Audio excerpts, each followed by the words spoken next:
Ladies, gentlemen, boys, girls, people of all ages, how are you guys doing? My name is Blocks, and I would like to welcome you to the very first game ever put up on this channel that is named Banished.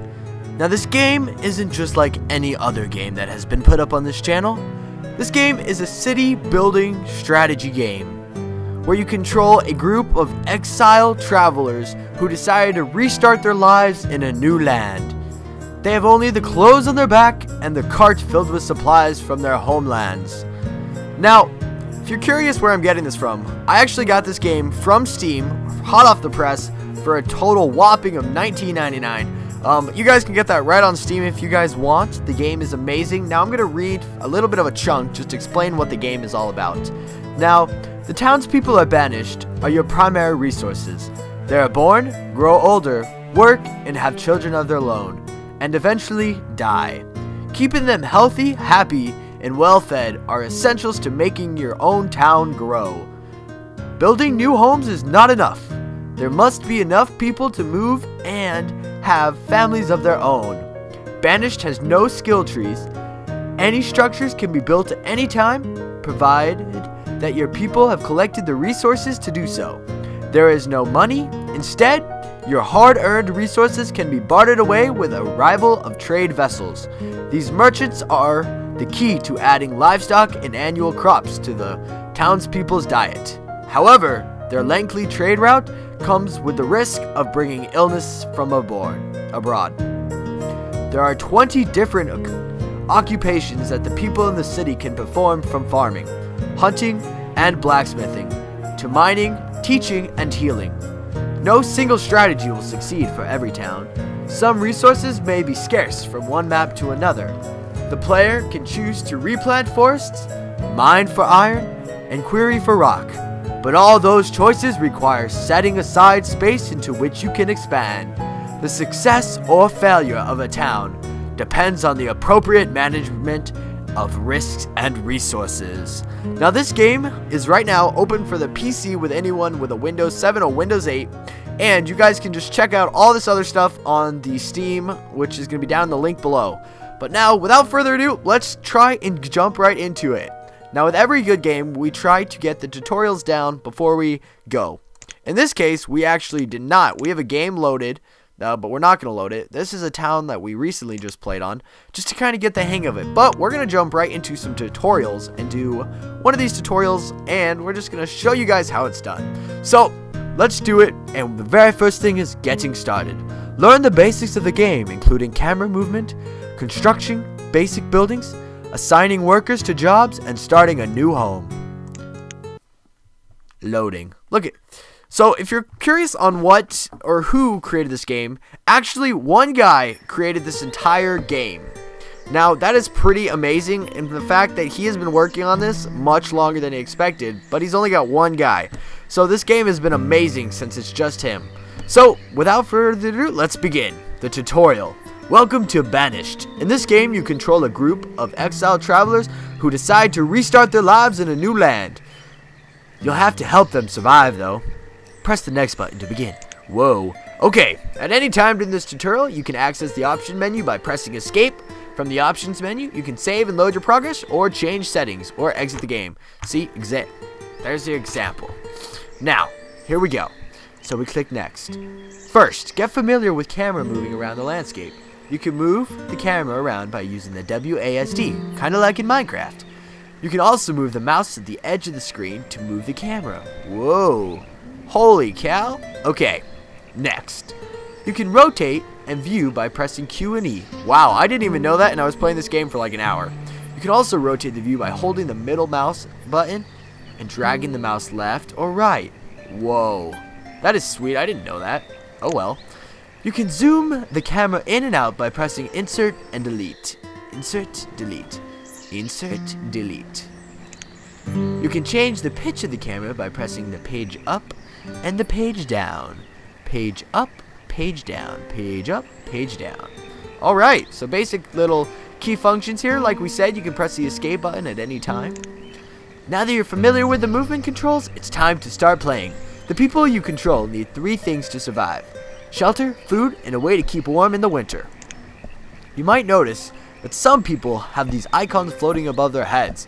This means that the town folks do not have a place to live. So they're kind of like homeless people, really, if you think about it. They're just sleeping out on the edge, living on the edge. You can provide the townsfolk with places to live by building them homes for them. First, select the housing menu on the toolbar.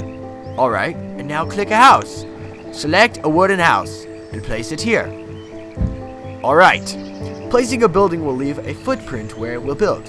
To get the townsfolk to start constructing, you'll have to collect wood for the structure and stone for the foundation.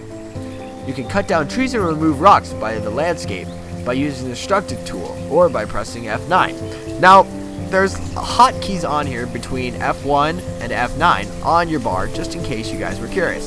So F9 and then 2. So then we start here and we just drag away.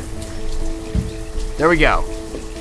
The town folks will head to that area and start removing rocks and trees. While they are busy, you can place a stockpile where the citizens will store logs, stone, and iron and firewood. Select the storage tool by pressing this button. Kind of looks like a little barn. Stockpile. And we're going to place it right here. Okay, look at that. Perfect. We are good to go. Okay, the townsfolk will move the harvest rocks and trees to the stockpile. Once there are materials in the stockpile, the people will move logs and stone to construction locations. While the townspeople can cut down a tree or materials from one place to another, some jobs require specialized workers. In this case of construction, you'll need to assign builders.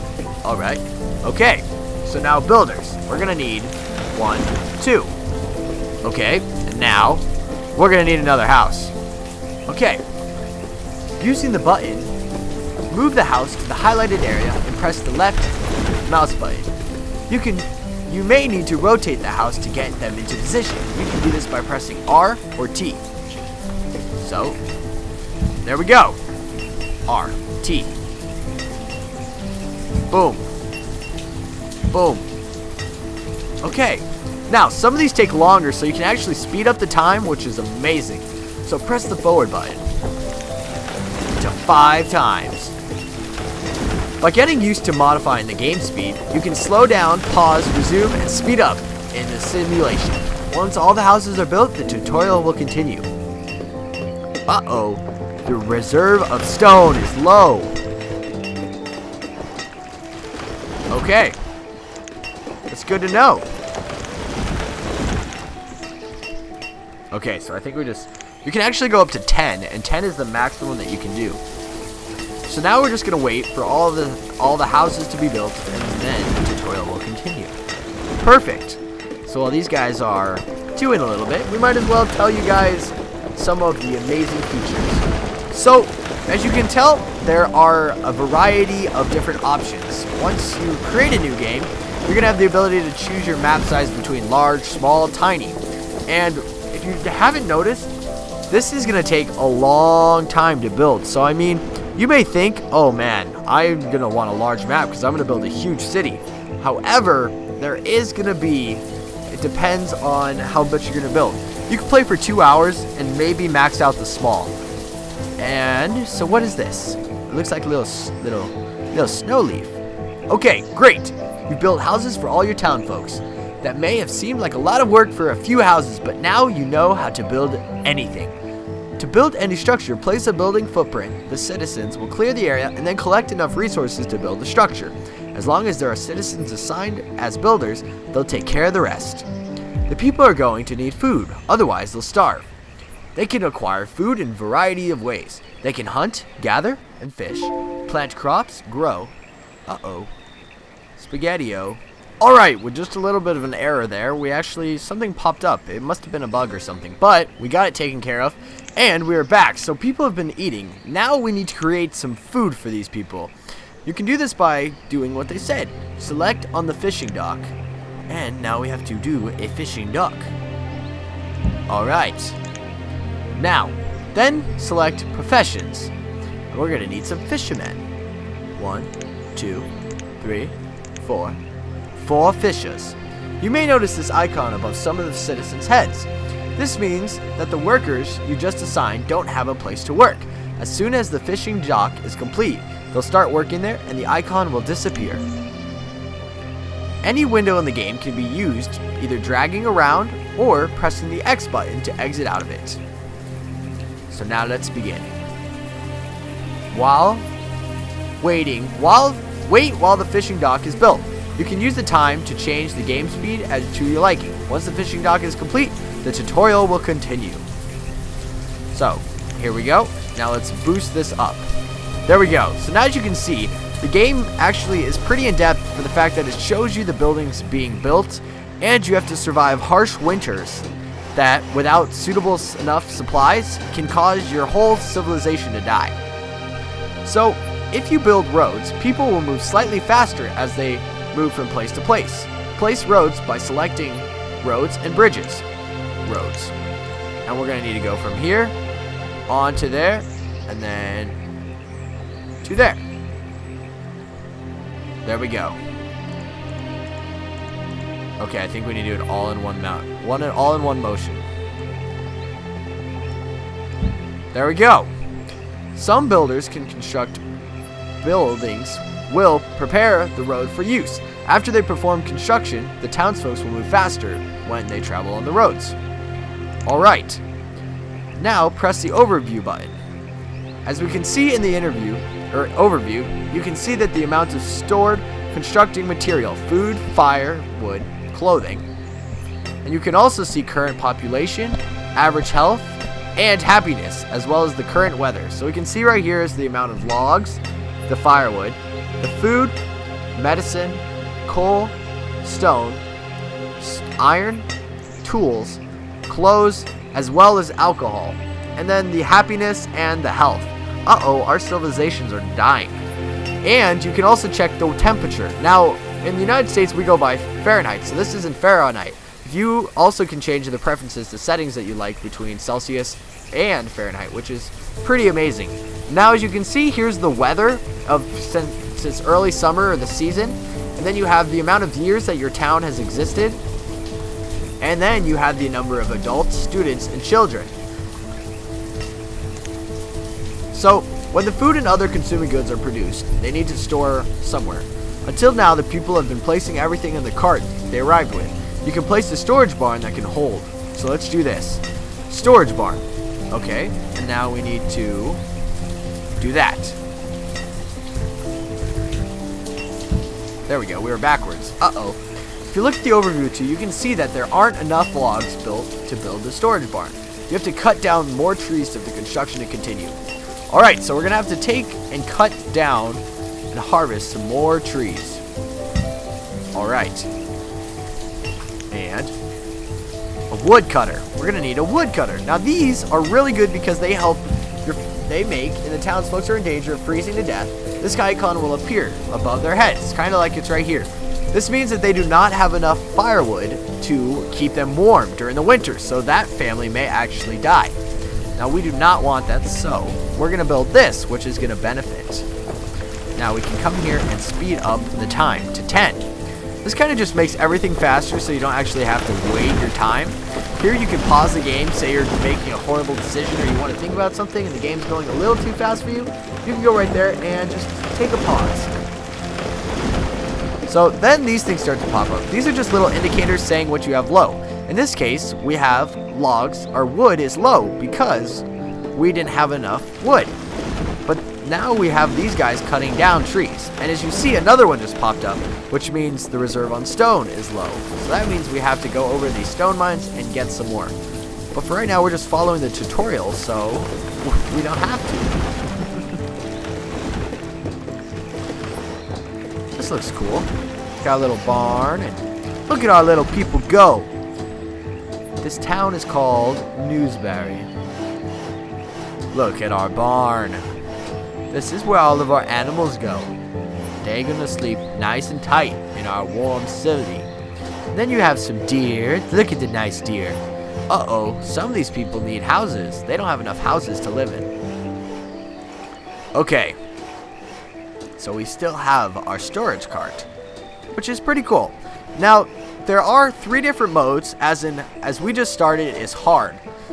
But there's a medium, easy, where easy gives you a couple houses and some supplies. Medium gives you some supplies with only a barn, and hard gives you absolutely nothing, like we just started off, where how we don't have any crops or seeds right now, so we're gonna have to do that. But as you see, you can assign woodcutters by pressing the up button.